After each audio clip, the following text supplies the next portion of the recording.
Hello, everyone. For today's Youth Industry Talk, I sat down with Gabriel Amoroso.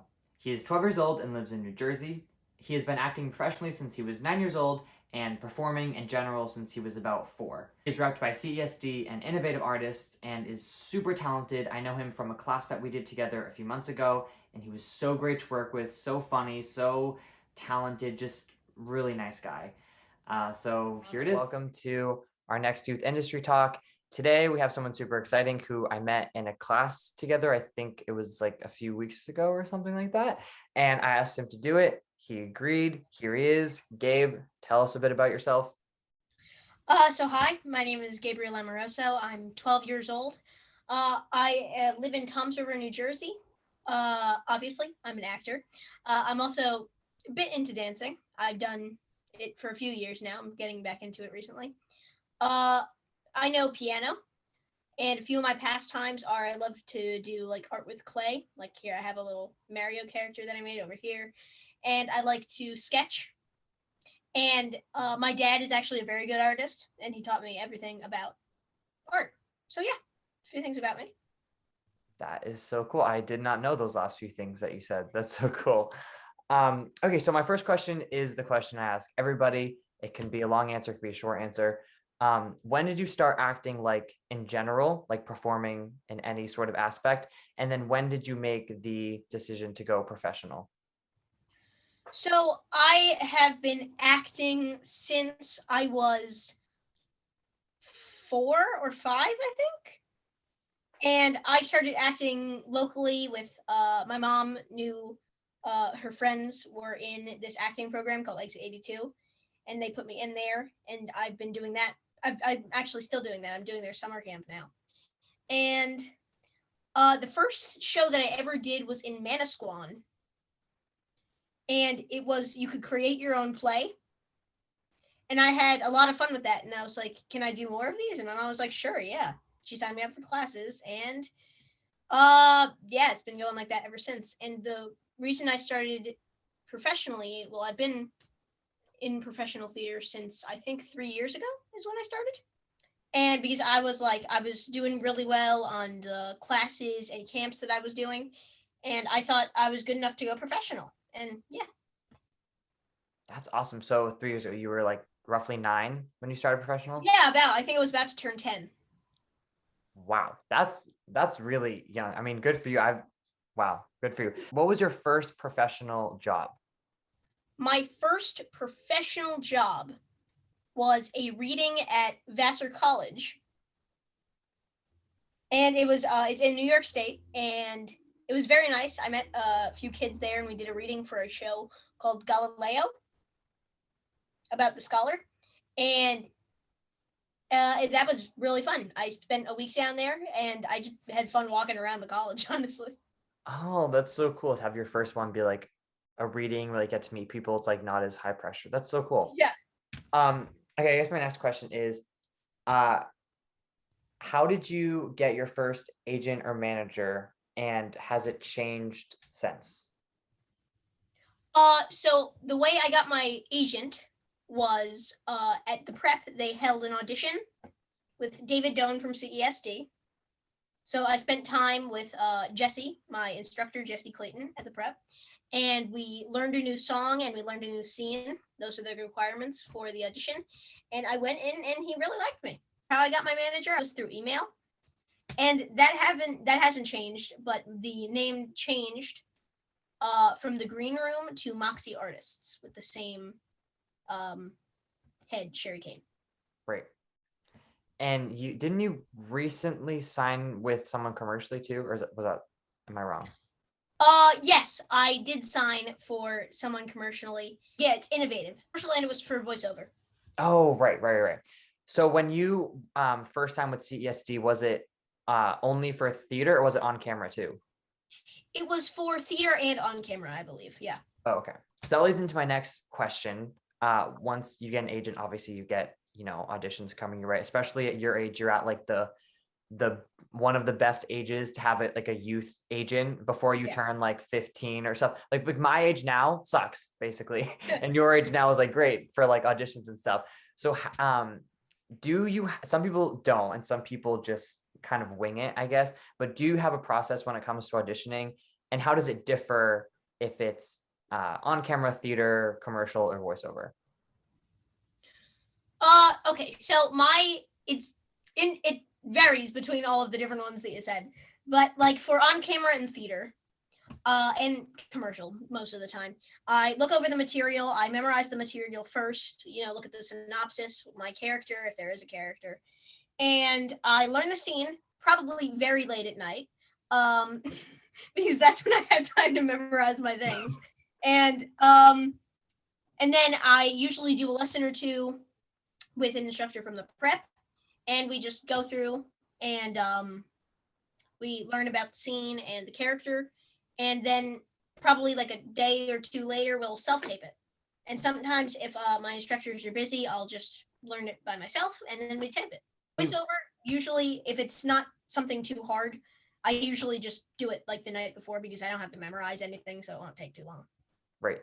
Do you have because I know some people do, especially if you've been in voiceover for a longer period of time. Do you have a voiceover setup, or do you just use like your phone or something? I used to use my phone when I first got it, but then I realized I listened to one of my tapes and I was like, wow, this audio is really crappy. And I got this snowball microphone, and we set up a little miniature sound booth out of like, those storage containers. Yeah. And we put bed padding on the inside of it, and it sounds a lot better now. Oh, I actually think I saw you post about that. Yeah. And I was like, oh my gosh, that's so cool. Yeah. There was foam all over the room the day that we were making it. It got way too much than needed. Hey, you probably saved so much money not having to like buy a fancy booth thing or whatever they're called. Instead of having to soundproof the entire room. Right. This is a weird question. It's kind of like a weird specific detail. For your self-tape setup for commercial theater and on camera, do you have it permanently set up in your house, or do you just set it up whenever you need to? A little bit of both. I mean, I have my lights. One light is I have two lights. One light is just kind of stashed in the corner of my room, and one light I've attached to one of my shelves in my room, so that stays there forever. And then I just have my my blue screen, my background set up against my closet, and then I pull the tripod out whenever I need it. So most of it is there permanently, but some of it I just pull out and place it there. Yeah, that's a weird thing. I think I asked someone that in my last talk because I was curious about how like people's setup is, because it's something like you don't really think about when you get into it professionally, and you're like, oh wait, I have to have a setup all the time, because sometimes you get an audition and it's like you have 24 hours to complete this audition, like and you just want to have it ready. So now I guess my question is, you audition all the time like everybody does, and 99.9% of the auditions you basically doesn't go anywhere. But when you do finally book that job, what was your first like on-set experience, and how has it evolved? Because I know you've booked a few things. Yeah. Well, my first on-set experience was not in professional theater, it was in community theater. And it was Exit 82 summer camp in Toms River. And it felt really cool to see what goes on behind the scenes. And I was like, wow, I really want to do this more. And then again, that led into me being here professionally right now. And so what was your first booking for like on camera, like TV or film? I think it was for a commercial. I did a commercial once. It was like the first year that I started. It was really cool to see what goes on. And I was very like bewildered by all the stuff that goes on, because I hadn't seen like one of those giant cameras that rolls around on train tracks before. My first movie booking, I can't really say much about it, but it was for a show that I filmed in Manhattan, and there was a lot of people in it, and I was like one of the featured extras. I had to run off crying in one scene, and it was really fun. My name was the Crying Boy, and they had to bring this ginormous, like I think it was bigger than the desk that I'm at right now, like by 2 times, and they had to roll it around on tracks, and that was very scary for me for a moment, because I was like, wait, what's going on over here? And I met a bunch of new people that were really nice to me, and I had fun.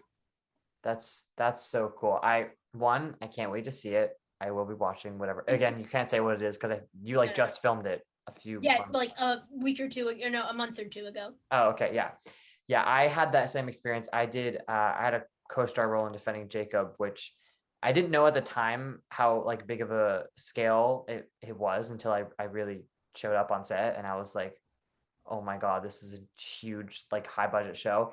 And they did it did make the final cut and I was so upset about it, but they did close-ups of all of us like in the choir singing. And it was so wild to me that like those huge cameras that like are out there, but like you've never really seen one before is Yeah. uh, like 5 feet away from your face. And it's like it's just crazy the And first you're time. not supposed to look at it, right? Right. And they're like, don't look at the camera. And I'm like, okay. Yeah, they filmed a bit of Galileo, the reading that I did. I remember that, and that was the only place where I had like a super close up. And in this most recent thing that I filmed, there was a good close up, but it wasn't as nearly as close. And they're like, "Don't look at the camera," as just the camera passes right in front of my face. Right. I had nowhere else to look. There's so many things on set that like you can't really practice for. You just gotta like Yeah, you just gotta have to learn it figure when it out as soon as you do it. right. As soon as you're there, you're like, okay, adrenaline rush just kicks in and it's like flight or fight. This question is something I just have to ask because I think it's so cool. What was your experience getting booked on Harry Potter? Because I know you didn't actually get to do your opening night, but what was that story like? Because I've never heard. I'm sure people ask this all the time, but I've never heard the story, so I'd love to hear it. So it was really cool. First of all, I went into the room. I was currently staying at a Airbnb at Brooklyn for right here, Medea at the Brooklyn Academy of Music. Oh my gosh, that's why you were there. Yeah, that's why I was there. And so I was staying there with my grandma, and I had to go into the room. So I went into Manhattan via the subway, I think. And I went there, and they sent me in. It was a real chill audition. They seemed to like me a lot, and they had like big grins on their face when I left the room. And I was like, "Did I do something so wrong that they're laughing at me?" Oh no. Yeah. And then my mom and dad, they FaceTimed me because they used to call me while I was in there since they couldn't come over. They came over like maybe once every week, but they FaceTimed me. And my dad pulls out the video camera, and I'm like, "Dad, what are you filming this for?" And he's like, "Congratulations, you got Harry Potter." And yeah, that was very fun. So you got it after just one audition? After just one audition, yeah. Wow. And there's which is very funny to me because some things you have to do like 3 or 4 auditions. Right. On like 3 or 4 occasions, I have to do like 5 or 6 auditions, and then it goes nowhere. Right. And that's the worst feeling in the world to me. It is. It's so because you get closer and closer and closer, and it's like, nope, sorry. Also, psych yourself out in the audition room. Yeah. Because you're like, oh, like this is fine. This is completely fine, and you're like flabbergasted throughout the entire thing. Right. So once you booked it, what came next? You were still in. You said you were staying in Brooklyn, but you had to go to Manhattan obviously for Broadway. Hello. Yeah. Yeah. So when auditions started, there was like 2 or 3 more days left in Medea. So I went and I met the cast first of all, and I went to this giant room that had like giant floating staircases and like trucks full of like props, and I was like, like it was a sensory overload to me. Wow. Oh my gosh. Cast was super nice. They knew what they were doing because it was only me and one other kid that were replacing the older Harry Potters from the prior year. Right. And the props and everything. And I actually have the water bottle right here. It says #keep the secrets because you're not supposed to tell anybody what goes on. Right. And it was very cool seeing the entire set. That's so. Oh my gosh. And they had to take trucks and trucks of stuff to the theater when they were ready to start doing the show again. It was mind blowing. That's great. So you were the second round to replace the other young Harry Potter, or the. Yes. Well, I think they replaced it every year, so I think it was the third. Me and the other kid, his name was Malcolm. We We were the third replacements. Oh, okay. Cool. So because I know eventually you didn't eventually get to do it, but how many like rehearsals did you get to do? I think I got to do 2 weeks worth of rehearsals, where I was a week away from opening when COVID shut everything down.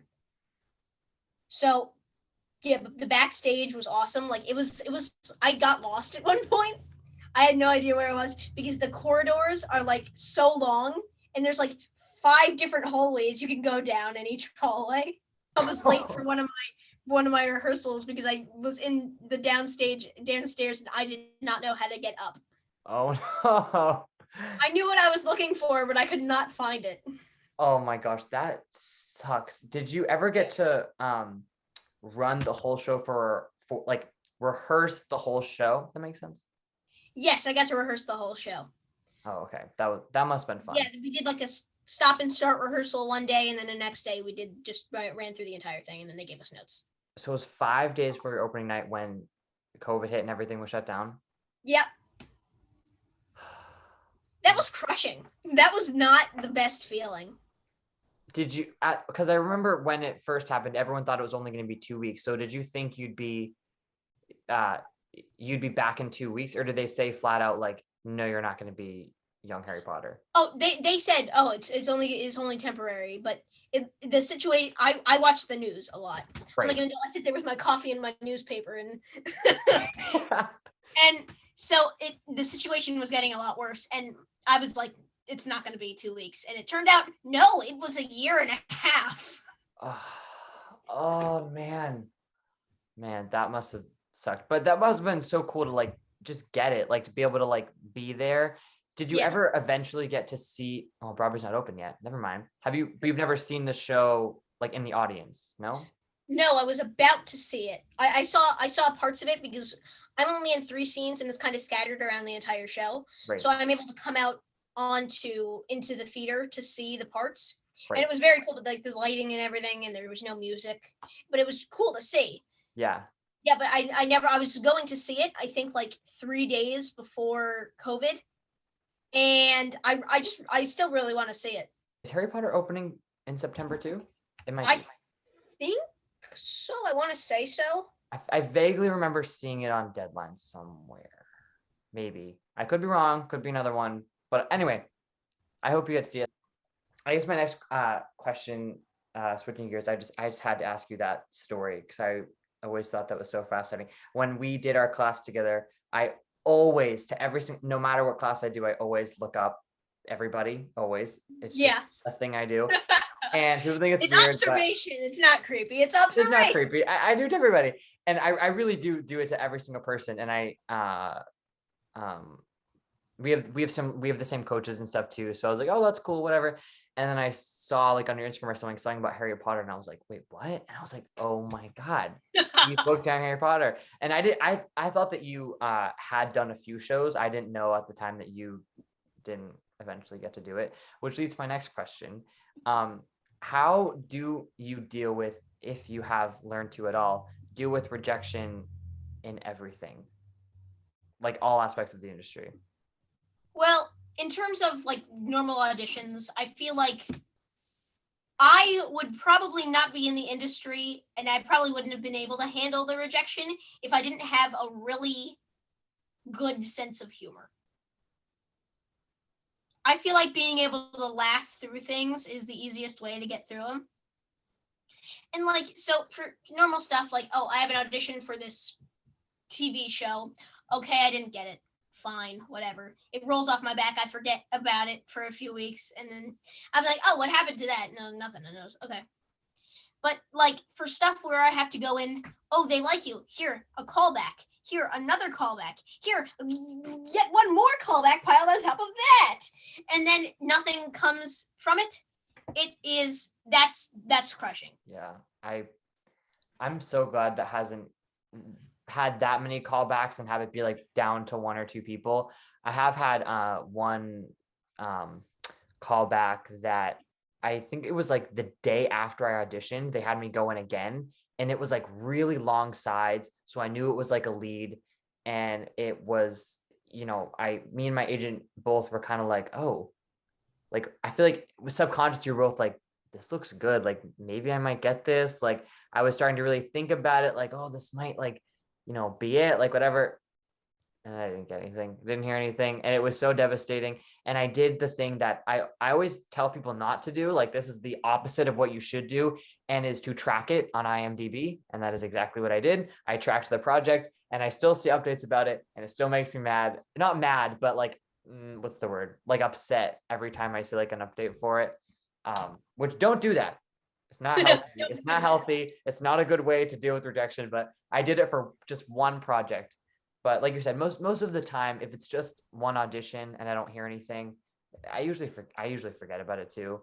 Yeah. Yeah. Is it something that you don't really have a deep connection with or anything? Right. Yeah. Okay. My next question is, so going back to what I'm calling it youth industry talks, just talking with, kids in the industry, and how, especially like younger kids, like your age, I find it just so fascinating. Like, people always say like, oh, child actors, you always think of people who made it big when you hear of like child actors. And then when you hear of like adult actors, you think of like people in New York waiting tables, struggling. But there are a lot of like child actors who haven't quote unquote like made it yet, but are still actively doing all the things like adult actors do all the time. So my question is, it can be a deep question. You can take it as deep or as not deep as you want. But what do you think young people have to offer the industry, either in front of or behind the camera? I feel like I think we need a kid agency run by kids. Because kids can bring like that fresh new take that they can bring their imagination and because kids are perseverant, like they do not stop. When you can take that whichever way you like, but no matter what they're doing, whether it's trying to reach the cookie jar in the top of the fridge or getting that good commercial, it's like they are the best people you can ever find to do something that takes a lot of commitment. Yes, I agree. Like acting, like the industry. And I feel like we need that same kind of childlike imagination in the agencies that we have right now. I agree 100%. We need a kid in the room to make people laugh every once in a while. Yeah, that's so true. Like when I'm in a room with a bunch of adults, like Harry Potter, I'm with 2 other kids on a normal show. And like we're sitting in a room, we're reading the script, and once every while I need to crack a joke to like lighten the room up a bit. Oh, that's what I feel like. I feel like that's my duty as a child. Yeah, kind of lighten up everything. Yeah, that's so true. That's true, because it is, the industry is a business, as you get to know when you get auditions and agents and money and all that stuff. And like, it's not that adults don't, but when you're a kid, sometimes we tend to take things lighter. And I think that helps our acting, like not feeling as much pressure. I mean, I'm a very anxious person. I feel pressure and stuff, but at the end of the day, like I get an audition and I always do it with my sister, in our basement, my little sister. And it's like, I feel like I'm a kid again. I'm just having fun. I'm acting with my sister and I'm reading a script, and like, I don't realize it until I got on my computer and I start emailing and doing all that stuff, that it's really like a job. But when I'm doing my audition and stuff, it's so like fun. I need to make money in this. Like, right. What are taxes? Oh God, don't even. Oh my God. When I got my first check for the Harry Potter rehearsals, I was like, it was a lot of money, I will say, originally. Wait for taxes. On the originally. And the taxes, I was like, wait, I need to pay these? Like, I've heard horror stories about taxes, and I was like, wait, this is something that happens to me now? Yep. Acting is great. The paycheck is great. And then it's like agent fees, manager fees, union fees, taxes, all of that. And then it's like, you do your best work fee, take out half of it. I know, right? Start off with this much, then it goes to this much, then it goes to this much. And you're like, I really want this thing. And then it goes down to this much. Yeah. That's exactly how it goes. Okay, I guess my last question. Any advice to young actors, especially people who, I guess both, people who are already professional, and for people who are like still trying to get there, still trying to get an agent, getting auditions, things like that? Okay, so for people who have not yet gotten into the professional business, even though all of the negative things that I've said, it's really fun. Acting is, if it's really what you want to do, go ahead. And what I always say is you'll get there eventually. No matter how long it takes, you'll always get there eventually. And for people that are already in the industry, don't worry if you don't get that big job or anything. Just let it roll off your back, laugh it off. And like my parents always say, sometimes the big things that I don't get, they kind of bring me down for a few days. And my parents are like, "Oh, there's always gonna be another one." And that's what you need to keep in your head. There's always gonna be another thing. And eventually you'll get it. Like, it's not the end of the world if you don't get that one thing. Right. Something that I'm contradicting what I think on a daily basis when I don't get those big auditions, but that's what you're supposed to think. Right. I tell myself that all the time too. I always like say it out loud. My parents say the same thing. And then, you know, you sit in bed at night and you're like, man, really wish I got that. I really wish I booked that. There was something that I think a few people have said it to me over the like 2 years I've been doing it professionally. You could be like the most talented person that auditions for this role, and if you don't give off the essence or the vibe of that character, you're just not going to get it. Like, you just won't. I know some people are like, when I was starting, when I got my first few auditions, I thought, oh, this is easy. Like, oh, I'll book everything.